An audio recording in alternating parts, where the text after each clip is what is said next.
short story called Makes the Whole World Kin. The burglar stepped inside the window quickly, and then he took his time. A burglar who respects his art always takes his time before taking anything else. The house was a private residence. By its boarded front door and untrimmed Boston ivy, the burglar knew that the mistress of it was sitting on some oceanside piazza, telling a sympathetic man in a yachting cap that no one had ever understood her sensitive, lonely heart.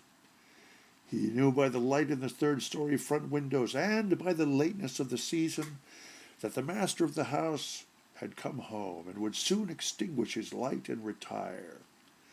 For it was September of the year and of the soul, in which season the house's good man comes to consider roof gardens and the stenographers as vanities, and to desire the return of his mate and the more durable blessings of decorum and the moral excellencies. The burglar lighted a cigarette. The guarded glow of the match illuminated his salient points for a moment. He belonged to the third type of burglars. Now, this third type has not yet been recognized and accepted. The police have made us familiar with the first and the second. Their classification is simple. The collar is the distinguishing mark. When a burglar is caught who does not wear a collar, he is described as a degenerate of the lowest type, singularly vicious and depraved, and is suspected of being the desperate criminal who stole the handcuffs out of Patrolman Hennessy's pocket in 1878 and walked away to escape arrest. The other well-known type is the burglar who wears a collar. He is always referred to as a Raffles in real life. He is invariably a gentleman by daylight, breakfasting in a dress suit and posing as a paper hanger, while after dark he plies his nefarious occupation of burglary. His mother is an extremely wealthy and respected resident of Ocean Grove, and when he is conducted to his cell, he asks at once for a nail file and the Police Gazette. He always has a wife in every state of the Union and fiancés in all the territories, and the newspapers print his matrimonial gallery out of their stock of cuts of the ladies who were cured by only one bottle after having been given up by 5 doctors, experiencing great relief after the first dose. The burglar wore a blue sweater. He was neither a Raffles nor one of the chefs from Hell's Kitchen. The police would have been baffled had they attempted to classify him. They have not yet heard of the respectable, unassuming burglar who is neither above or below his station. This burglar of the third class began to prowl. He wore no masks, dark lanterns, or gumshoes. He carried a .38 caliber revolver in his pockets, and he chewed peppermint gum thoughtfully. The furniture of the house was swathed in its summer dust protectors. The silver was far away in safe deposit vaults. The burglar expected no remarkable haul. His objective point was that dimly lighted room where the master of the house should be sleeping heavily after whatever solace he had sought to lighten the burden of his loneliness. A touch might be made there to the extent of legitimate, fair professional profits. Loose money, a watch, a jeweled stick pin, nothing exorbitant or beyond reason. He had seen the window left open and had taken the chance. The burglar softly opened the door of the lighted room. The gas was turned low.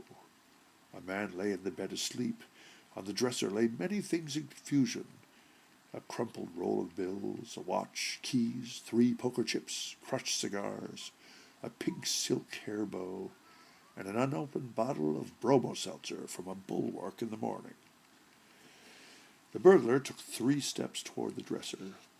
The man in the bed suddenly uttered a squeaky groan and opened his eyes. His right hand slid under his pillow, but remained there. "Lay still," said the burglar in conversational tone. Burglars of the third type do not hiss.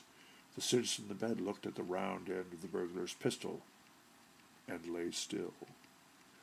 "Now hold up your hands," commanded the burglar. The citizen had a little pointed brown and gray beard like that of a painless dentist. He looked solid, esteemed, irritable, and disgusted. He sat up in bed and raised his right hand above his head. Up with the other one, ordered the burglar. You might be amphibious and shoot with your left. You can count 2, can't you? Hurry up now. Can't raise the other one, said the citizen with a contortion of his lineaments. What's the matter with it? Rheumatism in the shoulder. Inflammatory?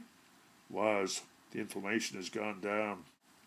The burglar stood for a moment or two, holding his gun on the afflicted one. He glanced at the plunder on the dresser, and then with a half-embarrassed air back at the man in the bed. Then he, too, made a sudden grimace. Well, don't stand there making faces, snapped the citizen, bad-humoredly. If you've come to burgle, why don't you do it? There's some stuff lying around. Excuse me, said the burglar with a grin, but it just socked me one, too. It's good for you that rheumatism and me happen to be old pals. I got it in my left arm, too.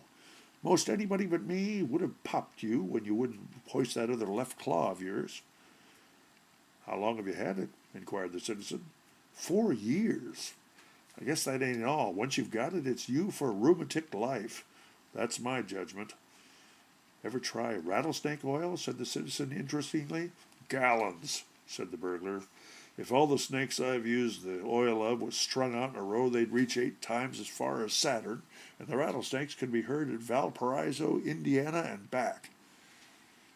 Some use Chisholm's pills, remarked the citizen. Fudge, said the burglar. Took 'em 5 months. No good.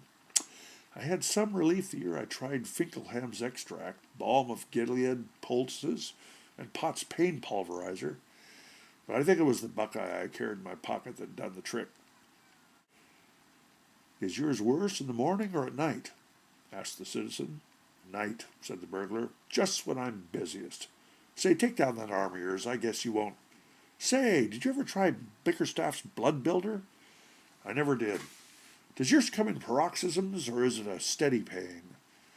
The burglar sat down on the foot of the bed and rested his gun on his crossed knees. It jumps. It strikes me when I ain't looking for it. I had to give up second-story work because I got stuck sometimes halfway up.